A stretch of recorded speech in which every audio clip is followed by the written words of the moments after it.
Money doesn't just shape what we buy, it quietly reshapes how fair we believe we are, how generous we feel, and even how we treat the people we love. And one simple psychology experiment, the Ultimatum Game, reveals why people from different income levels so often misunderstand each other. Because what happened in this study can completely shift the way you navigate conflict, perceive fairness, and understand emotional needs in every relationship you care about.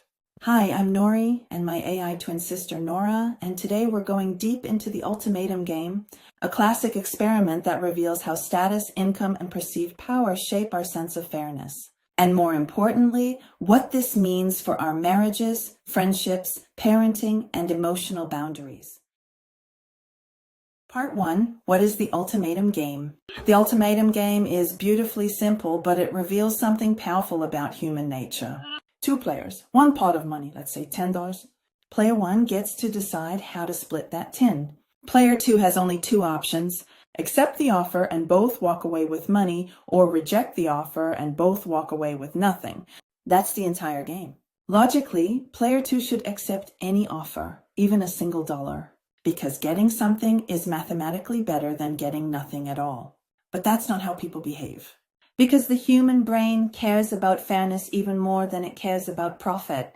When an offer feels insulting, disrespectful, or wildly unfair, people would rather take 0 than reward the person who made the unfair offer. And that reaction reveals more about relationships than most people realize. Part 2. What happens when income levels enter the Ultimatum Game? Researchers noticed something fascinating when they added a new variable to the Ultimatum Game, the income level of the players. Suddenly, the way people played the game changed dramatically. Let's start with lower income participants in the role of player 1. When people with less financial security had the chance to divide the $10, they consistently offered fairer, more balanced splits, usually around 40 to 50%. Why? Because when you've lived with limited resources, you develop a sharper intuition for fairness. You know what it feels like to be left with too little. You understand the emotional weight of being shortchanged. And whether or not they were consciously aware of it, these participants were often guided by empathy. I wouldn't want someone doing this to me. Now let's look at higher income participants in the same role. When wealthier participants were player 1, they tended to offer much smaller portions, sometimes as low as 20 or 30%. But here's the interesting twist. They genuinely believed they were being generous. Their internal sense of fairness had shifted. Because when you're used to having more resources, more autonomy, and more social power, your baseline for what feels reasonable slowly drifts upward. You don't feel the pain of scarcity as sharply, so even a small offer feels, in their mind, perfectly fair. Now let's flip the roles and look at what happens when different income groups become player 2, the person deciding whether to accept or reject the offer. Higher income player 2s were far more likely to accept unfair offers. Why? Because the stakes felt lower. Losing $3 or $4 didn't hit their nervous system as dangerous or unfair. The money felt optional. But lower income player 2s behaved differently, very differently. They rejected unfair offers much more frequently, even when it meant walking away with nothing. And this wasn't irrational, it was deeply human. Because for many people, dignity is worth more than dollars. Accepting an unfair deal isn't just about losing money, it's about the emotional message behind it.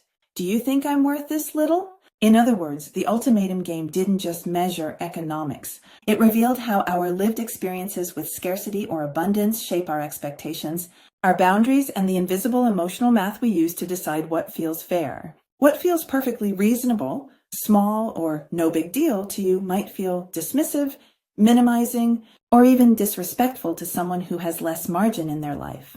It's not intentional, it's simply that abundance softens the emotional weight of being on the losing end. Part 3, the psychology behind it. So why do income levels change how people behave in the Ultimatum Game and in real relationships? Psychologists point to 3 powerful forces. 1, scarcity heightens fairness sensitivity. When you grow up or currently live with limited resources, your brain becomes finely tuned to signs of injustice. Even small unfairness feels big because it carries an emotional message. If I get too little, I might not be okay. Scarcity makes the stakes feel higher. It activates the survival part of the brain, where fairness isn't just a preference, it's protection. 2, abundance creates different internal standards. On the other hand, when you have more resources, your emotional calibration around fairness shifts. 3. Power changes perception. Money also creates psychological distance, not moral distance, emotional distance. When you're comfortable, you don't feel the same fear of loss. You don't register certain decisions as threatening or unfair because your nervous system isn't scanning for danger. This doesn't happen because people with more money are unkind. It happens because their day-to-day experiences aren't the same as those who feel the pressure of scarcity. And the result? 2 people can be in the same relationship, having the same conversation, facing the same situation, but playing by 2 completely different emotional rule books without even realizing it. And that gap, left unspoken, creates misunderstandings that feel deeply personal even when they aren't. Part 4, Section 4. This isn't just about money, it's about relationships. The Ultimatum Game doesn't just explain how people split money, it mirrors the conflicts we see in nearly every relationship. Think about the things couples, families, and friends argue about. Why are you upset about something so small? I don't feel seen or valued. These are all Ultimatum Game moments. One person feels the offer in the relationship is unfair. The other feels their offer is perfectly reasonable. Not because anyone is wrong, but because each person's internal sense of fairness was shaped by very different life experiences. And this shows up everywhere. In marriage, one partner feels stretched thin, overextended, or unseen. The other genuinely believes they're contributing plenty. They're playing by different emotional rule books. Part 4, Section 4. This isn't just about money, it's about relationships. The Ultimatum Game doesn't just explain how people split money, it mirrors the conflicts we see in nearly every relationship. Think about the things couples, families, and friends argue about. I do more emotional labor. You think that was generous? It wasn't. Why are you upset about something so small? I don't feel seen or valued. These are all Ultimatum Game moments. One person feels the offer in the relationship is unfair. The other feels their offer is perfectly reasonable. Not because anyone is wrong, but because each person's internal sense of fairness was shaped by very different life experiences. And this shows up everywhere. In marriage, one partner feels stretched, thin, overextended, or unseen. The other genuinely believes they're contributing plenty. They're playing by different emotional rule books. In parent-teen relationships, teens often reject unfair deals, even when rejecting comes with consequences. Because for them, autonomy and dignity are worth more than the reward being offered. It's the Ultimatum Game, but with emotions instead of money. In friendships, one friend may always be the one who initiates plans, checks in, or holds emotional space. And the other person might not even notice the imbalance because their internal standard of fairness feels different.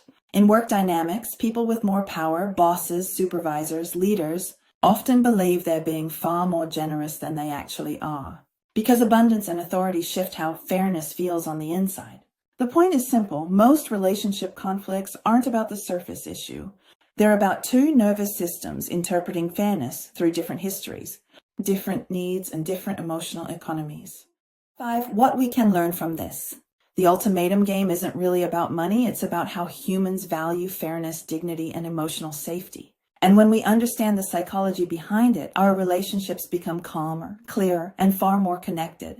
Here are 5 practical lessons. 1. Fairness is subjective. What feels generous to one person may feel dismissive to someone else. Not because either person is wrong, but because their internal fairness meter was shaped by different experiences. Simply knowing this can prevent 90% of the arguments we never needed to have. 2. Don't assume unfair reactions are irrational. When someone reacts strongly to something small, they may be responding from a history of scarcity, trauma, or feeling invisible. It's rarely about the $3. It's about the felt sense of worth. Do I matter to you? Understanding this transforms conflict into compassion. 3. Talk about expectations explicitly. Don't assume your partner, child, friend, or coworker knows what fairness looks like to you. Say it out loud. What does fairness feel like for you? What split would feel good emotionally, not just logically? Where do you feel unseen or minimized? Clarity prevents resentment. 4. When in doubt, aim for generosity. People rarely remember the percentages. They remember the feeling. Generosity in relationships isn't about money, it's about emotional willingness. Offering time, attention, patience, empathy. A small gesture of generosity can correct an entire imbalance. 5. Don't make people choose between dignity and connection.